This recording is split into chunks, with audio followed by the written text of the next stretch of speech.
Welcome to the AI Chat Podcast. I'm your host, Jaden Schaefer. Every day we break down breaking AI news stories and explain their implications in your life and in business.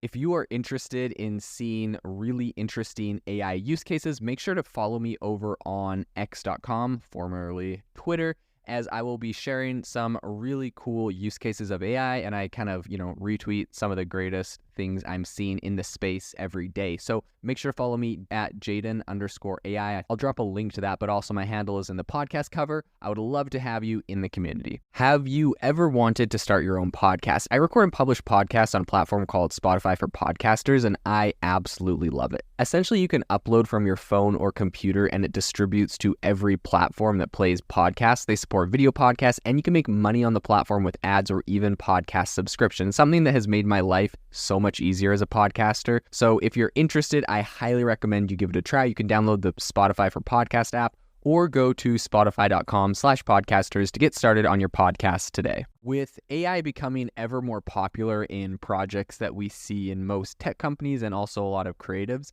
I think that there's, a lot of people that are definitely interested in how this is going to be regulated, not just from a governmental perspective, but also from a company-wide perspective. There's a lot of platforms like Fiverr that take on a lot of content. There's platforms like Kickstarter that you're able to create projects on.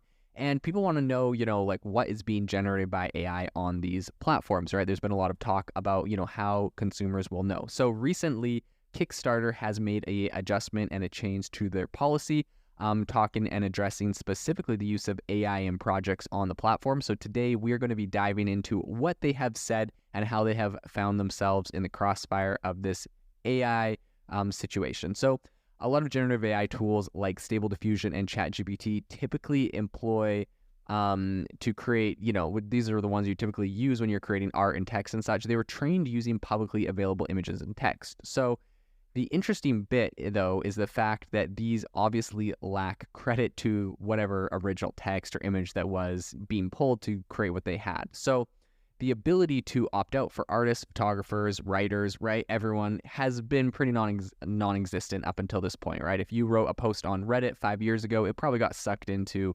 ChatGPT, OpenAI's giant database that was used to train ChatGPT. And there's not really much you can do about it at this point. However, a lot of the companies behind these AI tools say that, they're kind of within the bounds of fair use doctrine, which particularly in the US, but not all creators really agree, right? There's a lot of controversy around that. ChatGPT, OpenAI, they say they're good. A lot of people complain and say, we should have been paid for whatever you trained on, especially where there's, of course, monetization of the AI-generated content or the AI tool itself.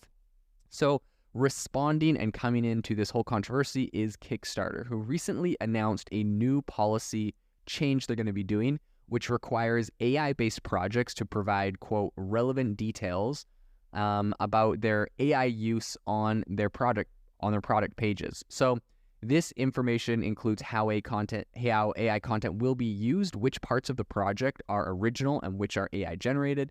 And you can kind of imagine someone's writing a book, they get a bunch of people to fund their creation of the book, and then the whole thing's generated by AI. Maybe people would be concerned about that, and maybe that's what Kickstarter is kind of coming at it from, what the angle they're coming at it from. I think in a pretty significant move to kind of support transparency and consent, Kickstarter's also requiring new AI-related projects to disclose information about the source of their training data. So beyond if you're just creating a book or a video game or something that uses AI assets, if you are creating an actual AI company that is, developing some sort of AI technology and you want people to back you or fund you on Kickstarter, you actually have to talk about the source of your training data. So project creators will need to detail how their sources handle consent and credit, and will have to implement their own safeguards such as opt-out or opt-in mechanisms for content creators. So if you are training, a data set to be able to create better images, for example, and you would like to get money from Kickstarter, you actually have to have an ability for people to opt out of joining your data set in order for you to, be able to use their platform. So I think these disclosure requirements could also be a bit controversial just in themselves, despite obviously the efforts of people like the European Union to keep these kind of practices in law. So one example is that OpenAI has kind of refrained from revealing its recent systems training data sources, and they said this is for competitive and legal liability reasons. But a lot of people are just saying that if people knew where they got it from, people would complain, and so that's why they're not saying. So I think the new Kickstarter policy is going to take effect on August 29th. So there will be no plans to enforce it retroactively for projects submitted before that date. That's according to Suzanne Page Katz, who's the Kickstarter's Director of Trust and Safety. So in a blog post that was shared with TechCrunch, Page Katz actually explained the rationale behind this whole policy. So she said, quote, "We want to make sure that any project that's funded through Kickstarter includes human creative input and properly credits and obtains permission for any artist's works that it references. It builds trust and sets the project up for success." So the policy will be enforced by essentially introducing a new set of questions in the project submission process, where creators are going to be required to disclose whether they're using AI technology in their projects and if they have consent from the owners of the workers used to train or produce, their AI tools. So once submitted, AI projects are actually going to undergo Kickstarter's standard human, moderation process. So they're actually going to have to be looked over by an actual person. And then approved projects will have an added use of AI section to their product pages, which is going to be indicating any AI components on that. So Page Katz also emphasized that transparency is kind of what is really being wanted by the community, right? People backing some of these projects, they want the transparency on this. And then she also warned that any undisclosed use of AI may actually lead to a project suspension, right? So if you're doing something that you're not supposed to and you say you're all good and they find out, they will actually suspend your project, or they can suspend your project. They said, quote, "We're happy to directly answer this call from our community by adding a section to the project pages where backers can learn about a project's use of AI in the creator's own words." So Kickstarter first kind of signaled its intent to revisit its policy on generative AI last December, questioning if, using media owned by creators or others in an algorithm's training data constituted copying or mimicking an artist's work.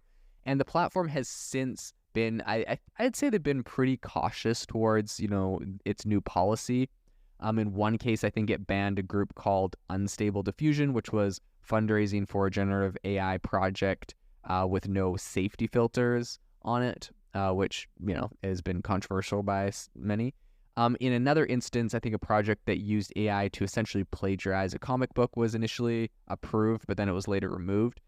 So obviously, even with human moderation, it's a little bit challenging unless, someone brings it up. And I think with this new policy, Kickstarter is really just trying to aim to foster transparency and ensure that proper credit and consent mechanisms for artist works are in place. And that's potentially setting a precedent for other platforms that are kind of in the same space, looking at what the controversies might be around that. Overall, I think this is a fairly decent policy. At the end of the day, I think users deserve more transparency on AI, where the content came from. Now, will we see this out of someone like OpenAI or Midjourney? I doubt that they'll be doing that soon, but one can only hope. And I think that this is definitely pushing it in the right direction, putting pressure on them to, essentially disclose eventually where all of their content comes from, be able to cite it, and, inevitably compensate the people that originally created it in some way or shape or form that is financially viable for the platform, obviously. But I think that'll be where we kind of move in the future. This episode is brought to you by Shopify. Forget the frustration of picking commerce platforms when you switch your business to Shopify, the global commerce platform that supercharges your selling wherever you sell. With Shopify, you'll harness the same intuitive features, trusted apps, and powerful analytics used by the world's leading brands. Sign up today for your $1 per month trial period at shopify.com/tech, all lowercase. That's shopify.com/tech.